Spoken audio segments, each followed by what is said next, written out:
Alors ce qu'on fait ce soir ici au centre d'action bénévole, c'est qu'on a organisé, on étant le comité Vert un Val-Vert, qui agit pour l'environnement de la MRC, on a organisé une soirée de rencontres élus citoyens pour discuter des sujets, de savoir comment on peut améliorer la collaboration dans nos différentes municipalités. Il y en a 21 dans la MRC, pour les sujets de protection de l'environnement.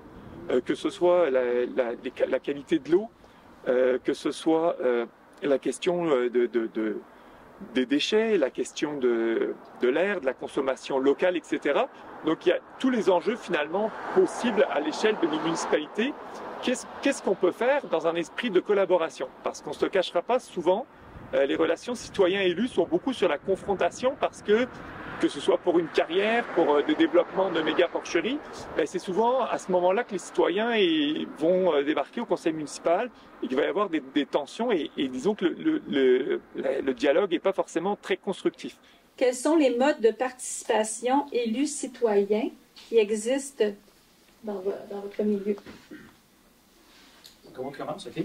Ben, écoutez, je vais commencer par le meilleur et le pire à la fois, qui est les réseaux sociaux. Hein? Non, mais il ne faut pas le négliger parce que c'en est un mode de participation.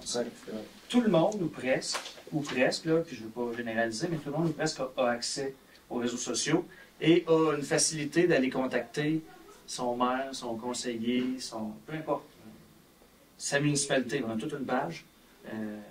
Donc, ça, c'est le premier mode de participation. Quand je dis pour le meilleur et pour le pire, ceux qui sont sur les réseaux sociaux, vous en êtes témoins vous-même, l'ambiance n'est pas toujours constructive, je vais le dire comme ça. Mais c'est quand même un moyen efficace. Nous, ce qu'on utilise pour aller chercher nos citoyens, c'est qu'on a formé plusieurs comités consultatifs, les réseaux sociaux, c'est sûr et certain, et on invite toujours les gens à venir nous voir à la séance du conseil, puis je serais curieux de savoir parmi vous, y en a-tu plusieurs qui vont aux séances de leur conseil municipal? Est-ce que tout le monde est déjà allé au moins une fois? On a des citoyens engagés. Juste pour vous dire... On ne serait pas là. C'est ça? Oui, mais je veux dire, là, je le fais dans une salle convaincue, mais on rajoute des gens qui ne sont pas ici pour la cause. Et le pourcentage baisse. Moi, quand je vous dis que des fois, on a une personne, 0 personne en séance, c'est triste. C'est parce que c'est la voie officielle de communiquer avec le conseil. C'est ça, parce que dans le développement chez nous, on a ce qu'on appelle le CCU pour le comité consultatif pour l'urbanisme, mais chaque petit groupe fait ses réunions, un peu comme le groupe qu'on va parler tout à l'heure. Et je suis en faveur de ça. Dès que j'ai commencé comme maire, c'est ce que j'ai demandé. J'ai rencontré des groupes de citoyens différents pour leur demander où ils voulaient s'en aller avec la municipalité, dont un présentement qui est parti de pétition qui se promène dans le village. Chacun a des buts. Puis, on dit autres, le conseil, on est là pour les écouter. C'est pas mes buts à moi, c'est bien les buts de ce que les gens qui sont devant. Vous avez fait un sondage aussi, là? On a reçu par la poste, parce que c'est mon maire. Fait qu'il y a eu des sondages aussi, là? Oui, c'est ça. Vous avez fait des sondages? C'est d'aller chercher chez les citoyens ce qu'on n'entend pas quand on fait un conseil, parce que chez nous, le conseil, j'ai une personne à 0 personne. Fait que ça donne pas on ne sait pas ce que les gens pensent. Si on augmente les taxes, là, on le sait. Pour répondre à la question, moi, je trouve qu'il s'agit d'analyser. Les gens réagissent si ça leur touche directement, si on a une question de taxes, ils vont les voir. S'il y a un règlement d'urbanisme ça les dérange, ils vont les voir. Et, bon, très souvent, ils sont en réaction à quelque chose qui leur touche. Et ce phénomène-là, évidemment, va grandir un peu plus loin s'il y a plus qu'un citoyen que ça touche. Mais là, vous allez avoir un problème de gens qui réagissent à dire « pas dans ma cour ». J'en veux, moi, du développement, mais je vais y revenir un peu plus tard avec la troisième question. Mais il ne faut pas que ça se passe dans ma cour. Et là, ça peut avoir amené un mouvement ou des réactions par rapport aux citoyens qui vont participer à la vie municipale en réagissant dans ces cas-là. Ma remarque, c'est tout simplement essayer de voir des gens qui seraient prêts par rapport au lieu d'être réactifs à ce qui se passe, à être proactifs en amenant sur la table un sujet ou une question qui pourrait intéresser les citoyens par rapport à des décisions présentes ou à venir, qui pourraient venir en termes de développement de la municipalité, de notre territoire, et qui deviendraient proactifs plutôt que réactifs à quelque chose. Pouvez-vous nommer un projet lié à l'environnement qui impliquait les élus, les citoyens et qui a bien fonctionné ou qui n'a pas bien fonctionné et pourquoi, selon vous?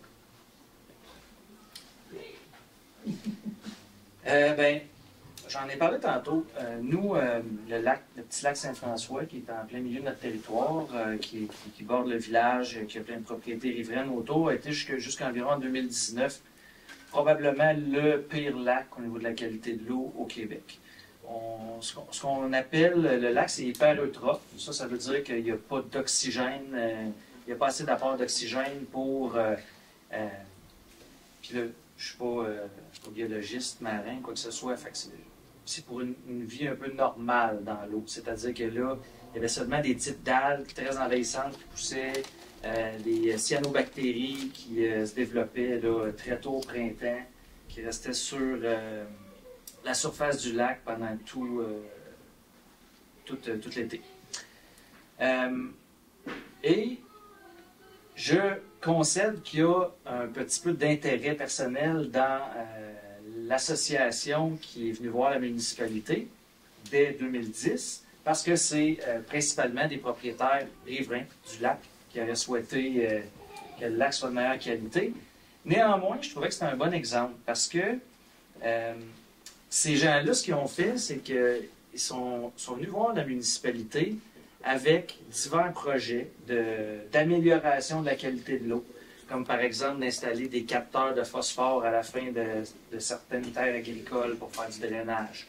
Là, le projet qui est en cours actuellement, c'est d'installer des machines flottantes qui produisent des ultrasons qui font que les cyanobactéries ne peuvent pas se développer à la surface de l'eau et tout ça. Ça, ce que ça fait, c'est qu'en plus de 10 ans d'efforts, le lac est passé de hyper-eutrophe à eutrophe. Et là, vous allez me dire, ouais, mais on n'a pas ouvert une plage encore. Mais la réalité, c'est quand même qu'il y a eu une amélioration dans la qualité de l'eau du lac. Ça s'est fait parce que les citoyens ont fait la demande, puis vous nous demandez un peu c'est quoi qui a fait le succès de ce travail élu citoyen-là ensemble. Puis moi, j'ai dénoté quelques points qui sont super importants. Premièrement, je vais souvent dire que vous en avez parlé, M. Busque, là, mais vous avez parlé de groupes de personnes qui se rassemblent. Bien, le fait qu'ils se soient mis ensemble, et là, c'était pas pour venir chialer, c'était pour avec un projet constructif, ils sont arrivés avec une masse de personnes qui, automatiquement, amènent une plus grande écoute de la part des élus, quand il y a un paquet de personnes qui se rassemblent. Plus de voix. Les gens sont arrivés avec un désir d'implication. Parce que on arrive souvent au conseil en disant « ça n'a pas de bon sens, il arrive ça ». Et là, tiens, arrangez-vous avec ça. Ces gens-là, ils ont dit « non, non, nous, on va s'impliquer ». En fait, ils se sont impliqués, ils ont offert de faire du bénévolat, et ils ont même offert, et ils l'ont fait, d'aller chercher des sources de financement autres. Vous savez comment ça fonctionne, les subventions au provincial? Vous n'en aurez jamais une si vous ne mettez pas votre part.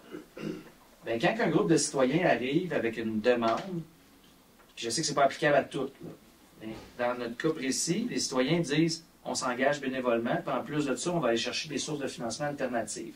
On ne fait pas juste m'inquiéter de l'argent à la municipalité. Le fait d'avoir des petits projets qui ont des impacts et qu'on peut communiquer. Ça a été une grande condition de succès et d'adhésion. Parce que, comprenez qu'à 7 élus autour d'une table, et là, il y a des élus qui représentent un secteur rural qui ne touche pas tout au lac. Un autre qui représente le village qui préfère mettre de l'argent juste dans un parc ou dans l'infection des routes. Mais quand on réussit quelque chose, avec des sommes qu'on a investies, ben, c'est plus facile de faire adhérer l'ensemble de la gang.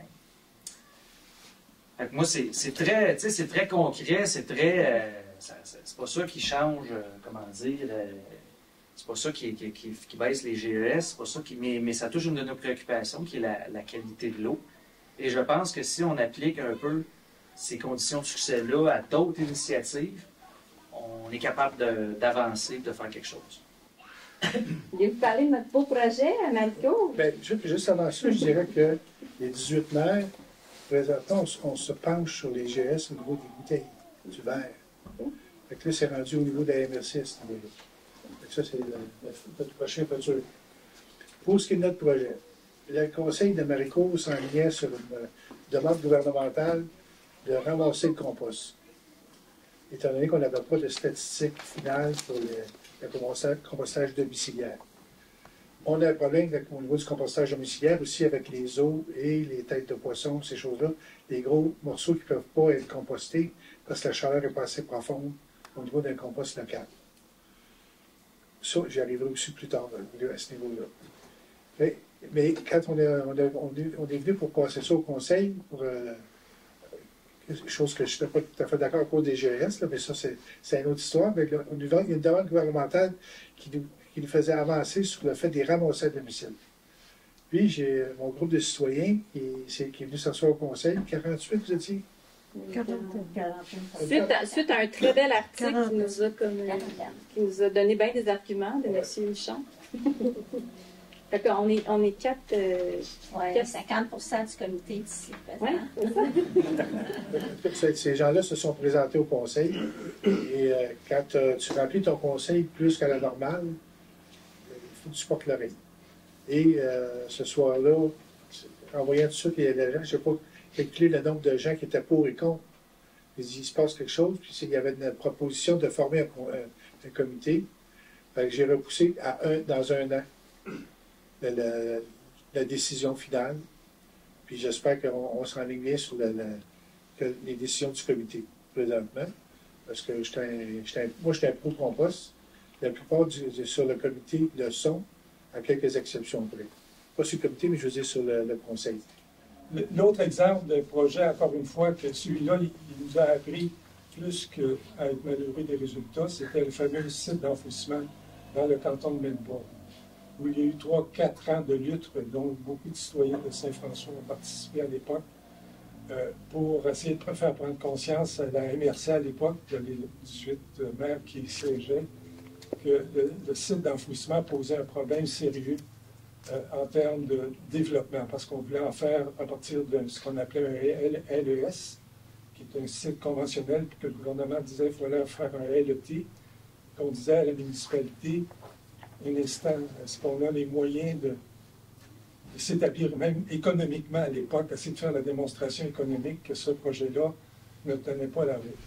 Et il y a eu, encore une fois, un travail de 3 ou 4 ans de travail de citoyens derrière cette lutte-là. Et ce qu'on a appris, et c'est là que je veux peut-être marquer le point très positif, c'est que la MRC et les maires ont réalisé que ce serait peut-être utile qu'un comité mixte, il y avait 5 élus et 5 citoyens qui ont siégé pendant un an à étudier le projet pour essayer d'accompagner les maires dans leur réflexion pour en faire une analyse pour avant qu'ils prennent une décision. Et ça a été fait pendant à peu près 8 mois ou un an que ça a pris avant de prendre la décision. Et c'est la leçon, et c'est ce que je propose comme intérêt pour la suite des choses, d'essayer dans les projets majeurs comme celui-là. Il y a un projet qui s'en vient avec les éoliennes. Pour quelle raison, dans ce projet-là, en étant proactif, c'est-à-dire avant que ça réagisse dans la communauté, d'être proactif, de dire aux gens, il y a un projet qui s'en vient, est-ce qu'il y a moyen de s'asseoir et qu'il y ait une réflexion citoyenne, une réflexion d'élus pour vous accompagner dans la prise de décision. Mais en sachant très clairement et très positivement, dans le cas du site d'enfouissement, c'était très clair, à l'époque où on a accompagné le comité des 5 citoyens, 5 élus, et ce n'est pas eux qui prenaient la décision, c'était vraiment les maires en conseil qui prenaient la décision et qu'on était pour la respecter. Sauf que la décision, c'était de continuer et d'installer un LET, et que 6 mois après, ils ont dû fermer parce qu'économiquement, ça ne marchait vraiment pas. Il n'y avait pas assez de volume pour faire vivre cette installation-là à l'époque. Ça a pris 6 mois pour comprendre que le comité qui avait fait cette analyse-là, qui disait qu'économiquement, il y avait un problème sérieux, il devrait considérer de ne pas donner suite au projet. Et dans l'histoire, ce n'est pas de retenir le fait que ça marche ou ça ne marche pas, mais qu'est-ce qu'on a appris de ça? L'importance de la participation citoyenne en étant proactif et aussi en amont de la décision que vous allez prendre en termes d'élus, de vous faire accompagner. Et ça, il y aurait moyen tout simplement de susciter l'intérêt. En tout cas, pour le projet d'éolienne, d'après moi, le CELU, qu'il y a une réflexion autant citoyenne que d'élus, que de promoteurs aussi qui seraient derrière ces projets-là, de s'asseoir et d'être à l'écoute des citoyens dans la démarche. Mais dans le fond, moi, je pense que quand on parle de conditions gagnantes, c'est le fun quand la municipalité offre une opportunité aux citoyens de donner la parole, de donner leur opinion. Je pense que le conseil municipal, c'est pas toujours la meilleure place, la meilleure voie, puis parce que c'est une séance publique, on a l'impression qu'on donne la parole aux citoyens, puis tu sais, l'ouvrage est fait, si on peut dire, on a fait notre job une fois par mois. Mais je pense que, tu sais, dans le fond, les heures du jour, c'est assez serré. C'est sûr, quand on essaie de donner notre opinion, bien, on va le faire sur un sujet qui est à l'ordre du jour. On va essayer de ne pas empiéter. Le temps est quand même assez compté. Puis en plus, quand on va se présenter, comme vous disiez, dans un conseil municipal, ça va être souvent parce qu'il y a quelque chose qui va être très, très, très dérangeant. Puis c'est là qu'on va y aller. Puis on va se présenter parce qu'on va vouloir entendre qu'est-ce que les gens ont à dire, puis on va vouloir donner notre opinion. C'est rare qu'on y va pour applaudir les bons coups. Fait que je pense que qu'est-ce qui a bien fonctionné, c'est que la municipalité, quand même, interpellé les citoyens par rapport au sujet du compostage, dans un premier temps avec un sondage, par la suite avec une rencontre citoyenne. Puis c'est là, tu sais, que peut-être que la municipalité s'est rendue compte que oui, et la municipalité et les citoyens pouvaient faire corps ensemble sur un sujet donné, puis surtout concernant l'environnement, parce que je pense qu'il y a plus de gens concernés qu'on pense. Puis en plus de ça, je pense dans une autre condition gagnante, ça prend de l'écoute. Il faut qu'on sente aussi que les gens au conseil municipal, ils nous entendent bien. Quand on a dit, quand ils nous ont dit, nous autres, on n'a pas les ressources pour refaire, là, si on peut dire, l'inventaire de qui composte pas. On a bien compris l'objectif de la municipalité aussi, mais on s'est dit, nous autres, on peut le faire. Nous autres, on peut le faire bénévolement. Puis après ça, ils ont dit oui, on dit, donnez-nous un an, on va voir, où on s'en va avec notre projet. On va faire refaire la tournée de l'ensemble des citoyens. Puis après ça, vous pourrez prendre une décision qu'on pense plus éclairée. Puis, ça, je pense que ils ont dit, oui, go. Tout de suite, ils étaient prêts à embarquer, à suspendre peut-être un petit peu la décision. Puis oui, on se réunit régulièrement depuis ce temps-là, toutes les 3 semaines. Puis même, on élargit un petit peu notre mandat. On touche un petit peu au recyclage. On aborde aussi les propriétaires d'érablières et tout ça. Fait que dans le fond, on n'est pas, on a une vision quand même qui est un peu plus large. Puis, ça prend de la collaboration. Ils nous offrent le local, les employés, la directrice, l'adjointe sont toujours disponibles, que ce soit pour des photocopies ou quoi que ce soit. Fait que c'est pour ça que ça va bien, parce qu'on se sent bien accueilli, on se sent écouté, puis on a le goût de continuer. Il y a quand même 8 personnes qui ont levé la main pour s'impliquer dans ce comité-là, pour une petite une petite municipalité de, on est 470 habitants. On trouvait que c'était quand même un bon départ. Bonjour, moi je suis Solange. Puis moi j'ai commencé à faire le porte-à-porte. Puis je vais vous donner un peu le pouls de qu'est-ce que c'est les résultats. Les gens, ils veulent tous faire du compostage. Ils ne font pas tout de la manière officielle qu'on doit le faire, mais ils sont, je dirais, un très gros pourcentage qui sont intéressés à en faire. Puis on les a emmené des outils, on avait des photocopies, des outils pour comment faire. Puis il y a aussi le fait de tout aussi que sont les choses à recycler. On a fait un groupe, on a fait des recherches aussi que c'est qu'on voit plutôt le verre, les papiers, les batteries, ces choses-là. Là, on a tout fait une liste où aller recycler ça, si c'est pas fait directement dans le bac. Fait que, les gens sont très ouverts. On peut dire qu'il y a qu'un petit pourcentage très minime qui ne veulent pas en faire pantoute. Il n'y a pas juste eu la municipalité, c'est que là, le TBME, justement, nous a comme dit, ben OK, nous, on a dit, ben, on pourrait-tu faire une vidéo, tu sais, pour comme donner aux citoyens, pour faire de la sensibilisation, voir pourquoi on trouve ça important de composter, comment qu'on composte.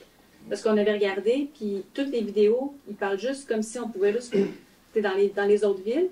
On dirait que la seule affaire que tu peux composter, c'est genre des coquilles d'œufs puis des pleurs de bananes. Des légumes. Je dirais que puis le reste, tu peux pas rien faire. Mais pourtant, nous autres, on composte chez nous, puis on composte de tout. Donc, on s'est dit, on peut-tu pousser l'affaire? Puis là, on a trouvé quelqu'un qui, tu sais, comme Mme Clément, qui est spécialiste là-dedans. Moi, je suis vraiment étonnée de comment que ça avance bien. Finalement, une fois qu'on devient, finalement, on est devenu partenaire. On a comme créé nous-mêmes le comité. Là, en fait, c'est comme si on avait créé un comité à partir d'un besoin. Donc, ça rejoint un peu ce qui était dit. Là, quand il y a quelque chose, on peut se rejoindre ensemble. Au niveau des éco-centres, est-ce qu'il y a des projets qu'on va voir le jour pour améliorer ça? Parce que moi, je demeure ici de Valcourt, puis ce qui m'étonne à toutes les fois qu'ils ont les gros ramassages de rebut, les gros rebuts, c'est que tu vois un paquet de choses électroniques qui traînent. Tu dis, comment ça se fait? Ou un frigidaire. Là, quand le camion arrive, là, il pogne ça, il sac ça, le camion s'est écrasé, c'est aucune récupération. Je me dis, parce que l'éco-centre, on sait que peut-être à Saint-François, vous êtes proche, là, mais partir de Valcourt pour aller porter ça là-bas, si on regarde le kilométrage que ça représente, ça ne fait pas de sens. Là, ils vont ouvrir ici à Valcourt, au canton, mais encore là, l'aménagement est très rustique. Là. Moi, je trouve qu'on se compare à... Je ne suis pas comparé, mais je sais que comme à Waterloo, eux autres ont un super beau centre, très accessible. Mais, nous autres, c'est comme... La MRC, qu'est-ce qu'elle fait? As-tu des projets pour améliorer ça? Moi, j'imagine que les gens ne sont pas intéressés trop à faire du millage pour les jeter. Ils vont mettre ça au bout de leur entrée de cours, puis ils vont le ramasser. Puis l'hiver, surtout, il n'y a rien. Ça ne devrait pas. Il y a des centres électroniques, on appelle ça des... Ça ne fait rien. C'est vraiment qu'il faut aller porter ça là quand tu... À Saint-François, c'est là où la médecine met son argent. Il y a des centres aussi à Valcourt, je pense que c'est Windsor aussi qui en font un. Mais c'est ici. Non? C'est pas Windsor? Ça se peut que Stoke. Mais c'est toutes des connivences avec le. On n'a pas d'amélioration qui s'en vient à ce niveau-là. C'est statu quo. Là. Il y a des plateformes. On a ouvert plus longtemps pour l'hiver. Il y a fait des shows de toiture qui ont été votés. Ben, juste en gérer, il y a une ambiguïté aussi dans la.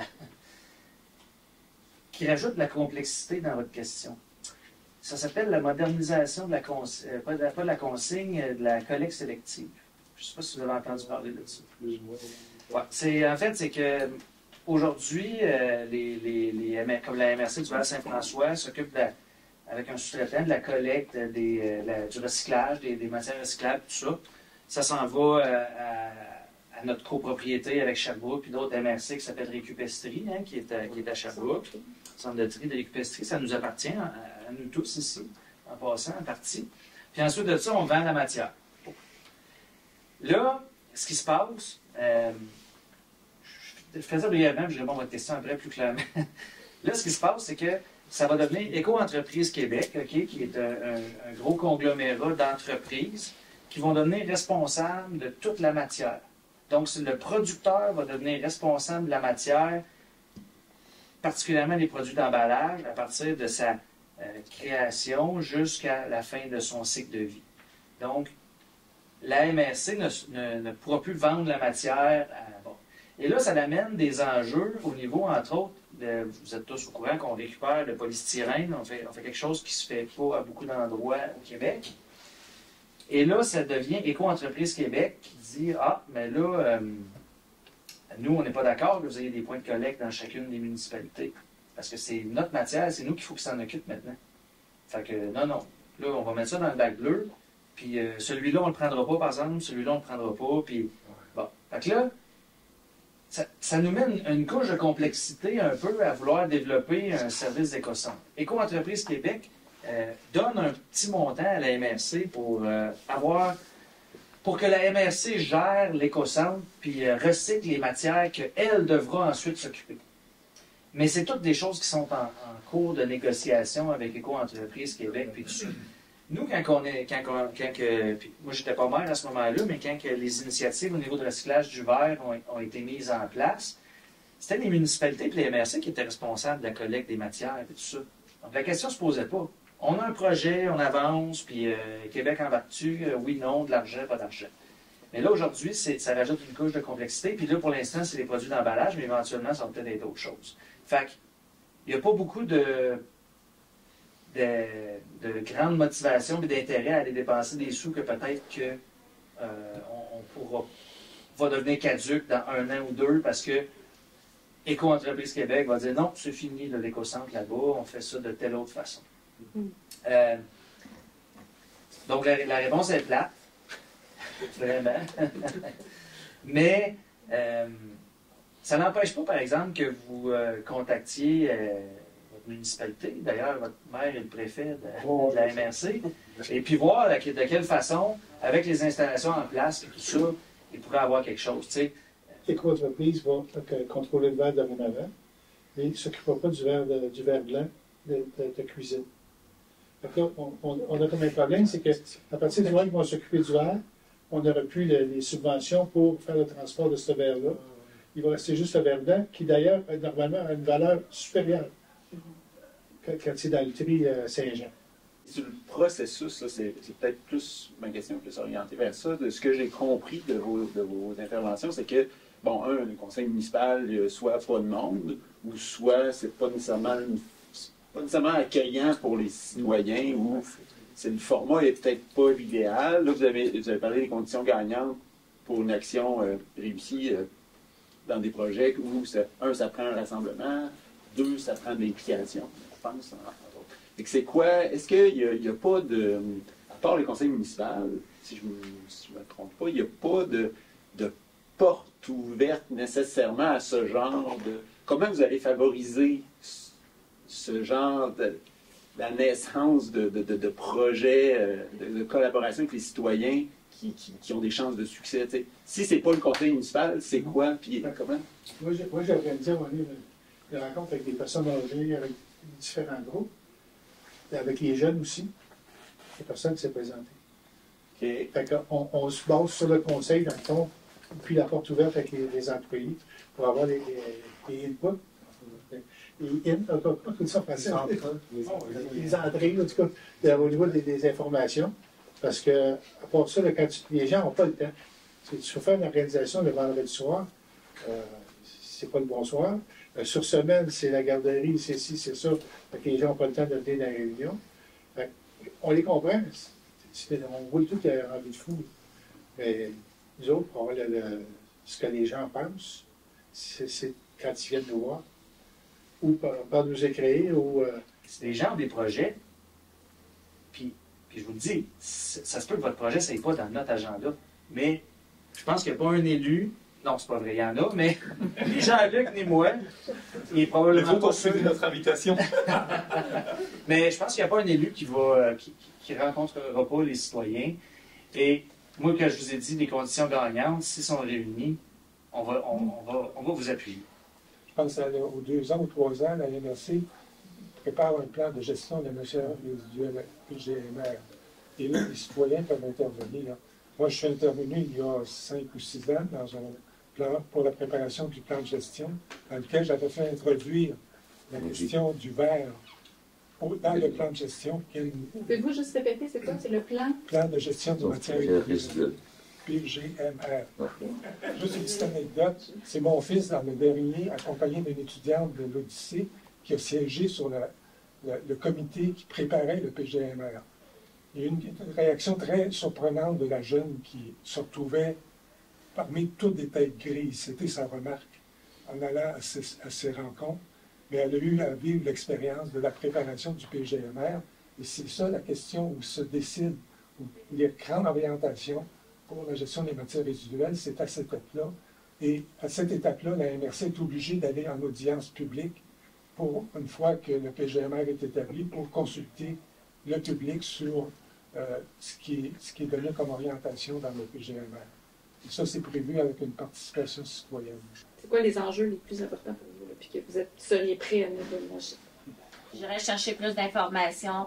J'aimerais en savoir un peu plus, qu'est-ce qui s'en vient par rapport à ça. Mais pas parce que je parle pas d'inquiétude ou quoi que ce soit, là, juste... il y a de l'intérêt à pousser ça. Il y a de l'énergie. Moi, par rapport à mon implication, moi je suis à Melbourne. Je vous dirais, le conseil municipal est plus ou moins ouvert. J'avoue que je me suis retrouvé là, des fois, pour lutter contre une carrière avec des citoyens, mais d'autres fois, j'y suis allé de manière ouverte. Puis à la MRC aussi, là, quand vous dites c'est ouvert, poser des questions, à la MRC, là, on est allé, on est allé plusieurs fois.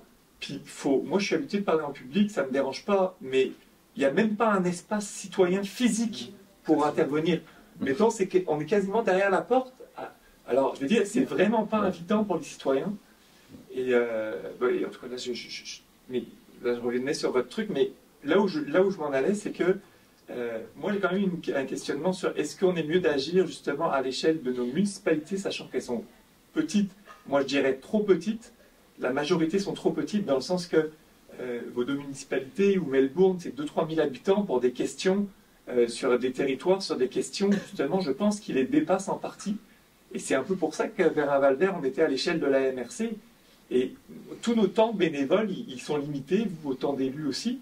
Mais c'est pour ça que moi, je me questionne quand même, est-ce que c'est en créant des comités verts dans nos municipalités qu'on va avoir le plus d'impact, ou c'est en continuant à l'échelle de la MRC, justement, plan de gestion des déchets, la question de l'eau, parce que la question de l'eau, là, ça relie l'eau, ça relie tout le territoire, et ça relie l'agriculture, ça relie les citoyens. Donc, et moi, j'ai vraiment l'impression que si j'ai du temps, vu que j'ai du temps, tout le monde a du temps limité, j'ai l'impression que j'aurais plus d'impact à le mettre à la MRC que dans les municipalités. Donc c'est peut-être confrontant, mais... Moi, je te dirais que non, parce qu'il faut que tu convainques les maires avant. Parce que rendu à la MRC, chaque maire va regarder son budget et dire, si on fait cette dépense-là, ça vient d'augmenter mon prorata payé à la MRC. Il faut que tu convainques le maire avant, on arrive là, puis on est d'accord de voter le budget pour que ça augmente. Parce que chaque projet a un impact sur chaque petite ville. Parce qu'on paye tout en fonction de notre taux de valeur municipale. Entre autres, comme Saint-Denis, ça va dire 1,2 milliard de valeur d'imposition. Ils payent la galette. Donc, si j'entends bien, il faut travailler les 2 en même temps. Bien, il faut que tu convainques les maires avant que les maires aient voté à la MRC. Mais juste ajouter que la MRC, c'est pas évident quand tu as 18 personnes autour d'une table d'avoir une même vision pour le territoire. Hein, Jean-Luc? Non. non, mais c'est pas... Vous avez du local, de l'agricole... C'est vraiment pas évident. Fait qu'après ça, aller voir là, dire, OK, ayez une vision coordonnée de quelque chose. Vous connaissez peut-être le plan régional des milieux humides et hydriques, le PRMHH. Bien, c'est pas tout le monde qui le voyait de la même façon, le PRMHH. Nous, on a rajouté des secteurs protégés, qu'on n'était pas obligé de mettre. Fait qu'on a dépassé notre pourcentage. Mais il y en a d'autres que... Ah non, on ne peut pas mettre ça à monsieur un tel. On ne peut pas mettre ça à monsieur un tel.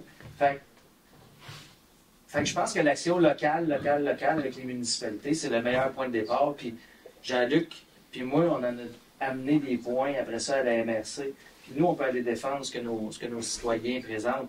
Mais souvent, quand tu arrives devant une table de 18, tu vas présenter quelque chose, ça va se ramasser peut-être en étude au prochain comité. Mais si tu n'as pas un maire porteur, ça fait drôle, dit de même, mais si tu n'as pas un maire. C'est bien. Non, mais si tu n'as pas un maire porteur, tu as moins de chances que le dossier avance. Ce qui est fondamental, je ne suis pas sûr que les deux maires vont apprécier ce que je veux dire. Ce qui est fondamental, c'est que les citoyens, et puis on regarde même nos gouvernements, il faut vraiment que les citoyens comprennent que ceux qu'on a élus ne savent pas tout. Ils sont loin de tout savoir. Et c'est valable au gouvernement provincial et c'est valable au gouvernement fédéral. Donc on a vraiment, quelque part, on a une responsabilité, mais et on se dit tous, ben oui, on les a élus pour faire ça, donc merci, bonjour, moi je suis très occupé, donc je suis pas train de faire. Mais il faut vraiment prendre les choses en main en tant que citoyen. Quand on est arrivé, nous, dans la bataille d'Artier des cantons, les maires et le préfet de la MRC nous a dit, heureusement que vous arrivez, parce qu'on ne savait pas comment prendre l'affaire, comment l'amener. On a fait des manifestations, on a bloqué l'autoroute, on a fait la merde. Et c'était vraiment la façon d'arriver à bloquer ce gouvernement. On a gagné, hein, on a gagné en cour supérieure, puis ils ont passé une loi. Mais on a quand même réussi à brasser la case. Ce que je veux dire, c'est que c'est à nous, véritablement, à être alerte, à nous renseigner, puis d'aller voir les maires, d'aller voir la MRC, puis de faire la pression. Ils ne savent pas tout. Mm-hmm. Ils étaient citoyens avant nous autres. Le premier ministre, les ministres, Pierre Fitzgibbon et compagnie, c'était des piétons avant d'être élus. Là. Je ne peux pas les ramener plus normal que ça. C'était des piétons avant d'être élus. Qu'est-ce qu'ils savent pour gouverner ce pays, à part l'idée qu'ils ont un parti, puis qu'ils ont des donateurs, puis qu'ils ont une politique, voilà. Donc, c'est vraiment à nous de prendre les choses en main, puis de se dire, non, on ne va pas ça comme ça, parce que là, ça a l'air de rien, mais il s'en vient vers nous, mais une cascade de problèmes gigantesques. Il va y avoir les éoliennes. Vous êtes pour ou vous êtes contre? Ça dépend. Je ne sais pas. En même temps que c'est pas chez moi, Pierre. Non. Les claims miniers, il y a tout ça, c'est sans arrêt, ça. Puis, moi, même dans ma région, je suis obligé de me battre contre un voisin qui étend, puis il en remet, puis non, puis vas-y donc.